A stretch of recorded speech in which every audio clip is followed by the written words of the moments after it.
नमस्कार, स्वागत है आपका हमारे आचार्य जागेंद्र मिश्रा चैनल पर। सावन में जो मनुष्य सुबह उठने के बाद ये 4 काम करते हैं, जीवन भर गरीब ही रहते हैं। बोलिए बांकी बिहारी लाल की जय। श्री राधे। आज सुंदर भाव है। आप सभी के इतने सारे फ़ोन, इतने सारे मैसेज आ रहे हैं कि महाराज जी ऐसा कुछ बताओ जो हमें लाभ दे। तो मैं पहले आपको बता दूं ऐसी वो 4 चीज़ें जो हम सुबह उठकर कर रहे हैं और जिसके कारण हमारे घर में दरिद्रता का आगमन हो रहा है। सर्वप्रथम हमें अपना मंगल करने से पहले उस अमंगल को रोकना है जो हम नित्य कर रहे हैं, और उनसे हम बचेंगे तब हमारे जीवन से दरिद्रता गरीबी दूर होगी और ठाकुर जी की कृपा, लक्ष्मी जी की कृपा हम सबके परिवार के ऊपर होगी। तो पहले मैं बात कर रहा हूँ उन कर्मों को जो हमें छोड़ देनी चाहिए। सबसे पहली बात, सावन में कभी भी प्रातः जब हम सोकर उठें सुबह, तो कभी भी प्रातः काल यानी कि सुबह जो 4 बजे से लेकर 7 बजे तक का समय होता है, तो कभी भी सावन में प्रातः काल हमें भोग विलास में लिप्त नहीं रहना चाहिए।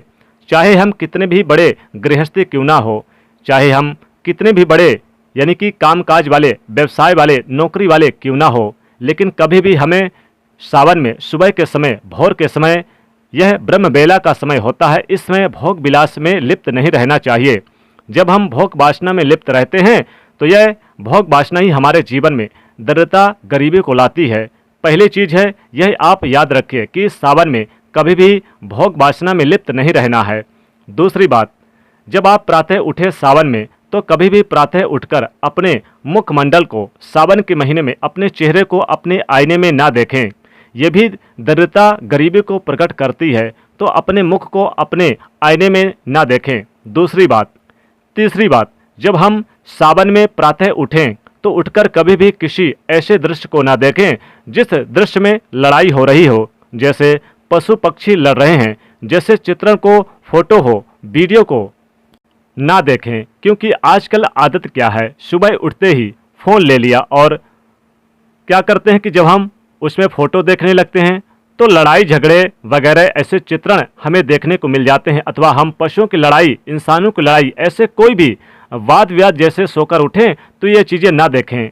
और वहीं हम जब सुबह उठें तो उठकर कोशिश करें कि अपने ही घर में हम किसी से लड़ाई ना करें। जितना हो सके शांति से सुबह को निकाल देनी चाहिए, क्योंकि ऐसा क्रोध में आकर अगर हम लड़ते झगड़ते हैं और अगर तो हमारे घर में गरीबी और दरिद्रता को निमंत्रण लाने जैसा माना जाता है। इसलिए सुबह कभी भी आपको अगर ये आदत है तो आप इस आदत को छोड़ दीजिए। ये गरीबी दरिद्रता को लाता है। घर में सुख शांति के लिए आप सुबह सावन में कभी भी क्रोध ना करें, लड़ाई झगड़े ना करें। चौथी बात, जब आप बिस्तर से उठे सावन में तो उठकर कभी भी, बहुत से लोग क्या करते हैं कि भूखे सोते हैं और ऐसे भूखे जागते हैं कि बस सोकर उठे और सोकर उठने के बाद कुछ न कुछ खाने को चाहिए। बहुत से लोग तो ब्रश भी बाद में करते हैं। ये बात जरूर आप याद रखें कि कभी भी हमें सावन में सुबह उठकर खाना नहीं खाना चाहिए। ये 4 चीज़ें ऐसे हैं, यदि इनको आप त्यागोगे तो अपने जीवन में परिवर्तन देखोगे। परिवर्तन भी ऐसा होगा कि आपके जीवन में माता लक्ष्मी की कृपा होगी, भगवान भोलेनाथ की कृपा होगी। अब 4 बात वो कौन सी है जो हमें करनी चाहिए सुबह उठकर, उन पर भी ध्यान देते हैं।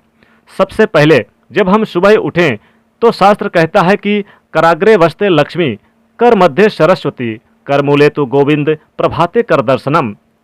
तो सर्वप्रथम कराग्रे वस्ते लक्ष्मी, हमें सर्वप्रथम उठकर अपने हाथों को निहारना, देखना चाहिए, क्योंकि हाथों के अग्रभाग में माता लक्ष्मी का वास है। कराग्रे वस्ते लक्ष्मी, कर मध्य सरस्वती, मध्य में माता सरस्वती का वास है। कर मूले तु गोविंद, और मूल भाग में श्री कृष्ण गोविंद मुरली मनोहर श्री कृष्ण जी का वास है। प्रभाते कर दर्शनम, सर्वप्रथम अपने कर का दर्शन करें, हथेलियों का दर्शन करें। दूसरा कार्य जो हमें करना चाहिए वो ये है कि अपने बिस्तर से उठ करके तुरंत हमें उस भूमि को प्रणाम करना चाहिए जिस भूमि पर हम पाँव रखने वाले हैं, और कहना चाहिए, हे माता, मैं आपके ऊपर पाँव रख रहा हूँ, मैं विवश हूँ, मुझे पाँव रखना पड़ रहा है, मैं इसलिए आपसे क्षमा मांग रहा हूँ क्योंकि मैं आपको अपने पाँव से स्पर्श कर रहा हूँ। तो सबसे पहले हम पृथ्वी से क्षमा मांगे, फिर हमें यह दूसरा काम जो करना चाहिए, तीसरा काम जो सबसे उत्तम है मेरे प्यारे दोस्तों, वो तीसरा काम क्या है? वो तीसरा काम है कि हम सावन में जब प्रातः उठकर सर्वप्रथम अपने जो घर के बड़े बुजुर्ग हैं उनको हम प्रणाम करें, क्योंकि जब हम उनको प्रणाम करते हैं तो बड़े बूढ़ों के मुख से सर्वप्रथम यही निकलता है, तू आनंद में रहे, तू खुशी रहे, तू जीता रहे, तू प्रसन्न में रहे। तो सबसे पहले जो हमें माता पिता का आशीर्वाद मिलेगा, जब उनको उनकी दुआएं मिलेंगी, तो दुनिया में ऐसी कोई ताकत नहीं है जो हमें पीछे कर दे या पीछे हम रह जाएं। हमारी उन्नति निश्चित है, हमारा मार्ग निश्चित है। जब हम अनेक अनेक उपलब्धियों को प्राप्त कर लेंगे और प्राप्त होते हैं। और चौथी बात मेरे प्यारे दोस्तों, सूर्य भगवान को अर्घ देना, ये मत सोचना, क्योंकि स्वयं भागवत जी इस बात को कहते हैं कि जब स्वयं नारद जी महाराज भगवान के उन दिनचर्या का दर्शन करने के लिए गए और दिनचर्या में जब देखा कि स्वयं भगवान श्री कृष्ण क्या कर रहे हैं, तो एक चित्रण नारद जी ने देखा कि स्वयं भगवान श्री कृष्ण सूर्य को अर्घ दे रहे हैं, स्वयं भगवान संध्या वंदन कर रहे हैं, स्वयं भगवान गायत्री जप कर रहे हैं।